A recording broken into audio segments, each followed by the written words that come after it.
excited for Waitress because now I have a different excuse to cry and eat pie. I mean, I was going to do that on Thanksgiving anyway, but hey you guys, what's up? It's me, Catherine, and welcome to this Theater Thursday / Wednesday spectacular. I know, it's really exciting. Calm down, please, please. I'm sure that you guys have figured this out by now, but I love the holidays. And I love Thanksgiving, especially because it kind of kicks off the holiday season. And amongst eating a lot of pumpkin pie and turkey, one of my other favorite holiday traditions, there's so much food involved. America is obese. One of my favorite Thanksgiving traditions is watching the Macy's Thanksgiving Day Parade. And by that, I mean fast forwarding through the parade until I get to the Broadway performances. As I'm watching the parade, I always have to pause it and Google what the show is about and see who's in the cast and see what's going on in this number. So today, we're going to talk about all of the Broadway performances happening tomorrow at the 2016 Macy's Thanksgiving Day Parade, and I'm gonna give you like a little guide to them so you know what's going on. So if you're new to my channel, hello and welcome! My name's Katherine Steele, and I put out a new theater-related video on every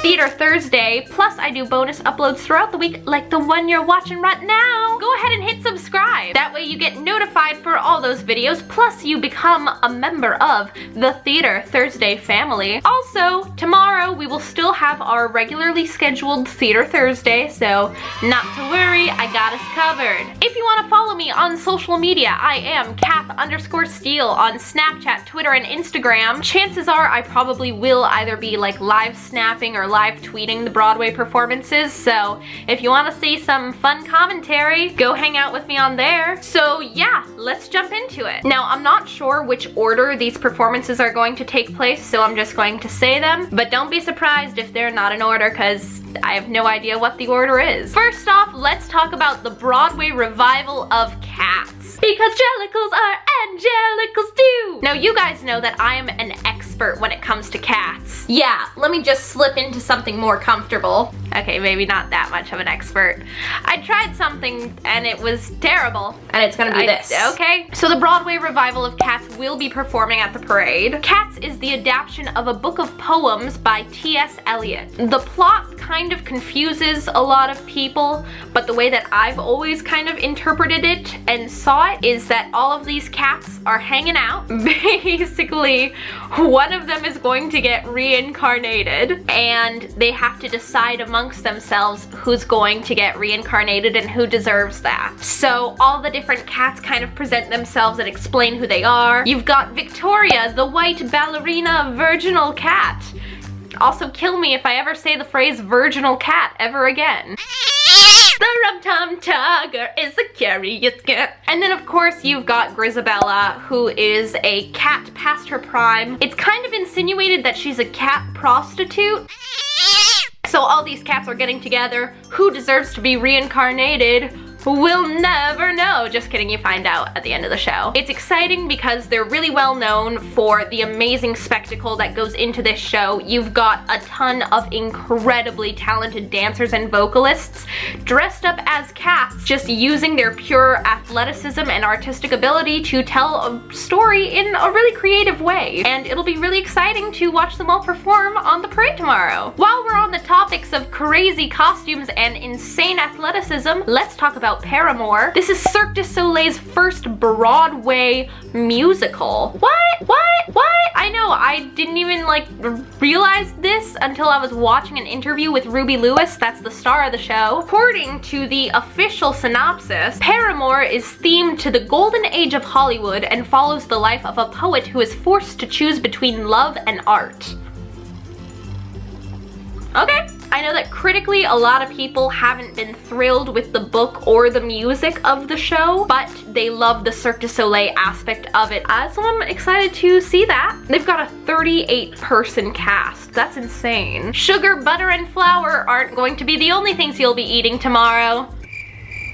Sarah Bareilles' hit musical Waitress will also be performing at the parade. I was lucky enough to see Waitress while it was still in previews in New York, and I did a full review on the show, so if you want to see that, I will leave that in the description box down below. But if you haven't seen the show, my review, or the movie it's based on, Waitress tells the story of Jenna, aka Jessie Mueller, an amateur pie baker and waitress who wants to escape her abusive, loveless marriage. She can't because she's pregnant! Spoiler alert, not really a spoiler, the entire show's about her pregnancy. So I really can't wait to see them perform tomorrow. I kinda really hope they do Bad Idea, but I feel like they won't because it's a little not family friendly. Get it. She used to be. Roundabout Theater Company's production of Holiday Inn will also be performing tomorrow. I can't wait. It's a new musical inspired by the 1942 film of the same name. You've got Tony nominee Bryce Pinkham, you might recognize him from Gentleman's Guide to Love and Murder, and you've got Corbin Bleu from High School Musical. These two are going to dance and sing their way into your hearts in a golden age style musical. There's lots of tap dancing, there's lots of romance. It's like a classic feel-good kind of musical. The official Playbill.com synopsis says, Holiday Inn tells the story of Jim, who leaves the bright lights of show business for the peace and quiet of a Connecticut farmhouse. He quickly discovers life isn't the same without a bit of song and dance. Jim's luck takes a spectacular turn when he meets Linda, a spirited school teacher with talent to spare. Together they turn the farmhouse into a fabulous inn with dazzling performances to celebrate each of the holidays. But when Jim's best friend Ted tries to lure Linda away to be his new dance partner in Hollywood,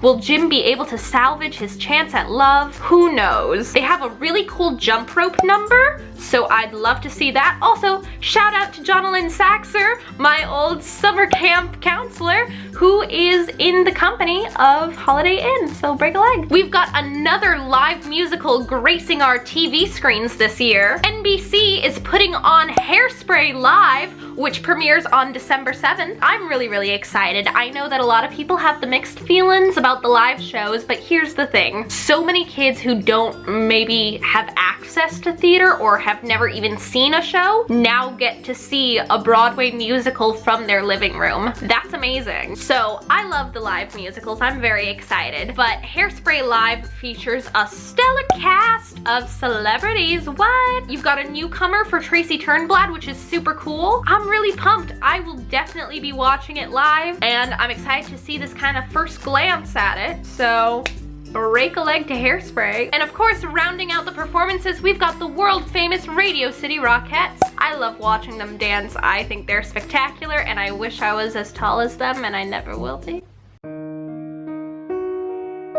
If you are going to fast forward through the parade, definitely keep an eye out for a couple of really great performances on the actual floats from Christopher Jackson, original Washington from Hamilton, and original Benny from In the Heights. So yeah, there you guys go. I hope you enjoyed this weird little overview of the Thanksgiving Day parade. I love you guys so much. I am so thankful for you. And happy Turkey Day. I'll see you tomorrow for Theater Thursday. Bye, you guys.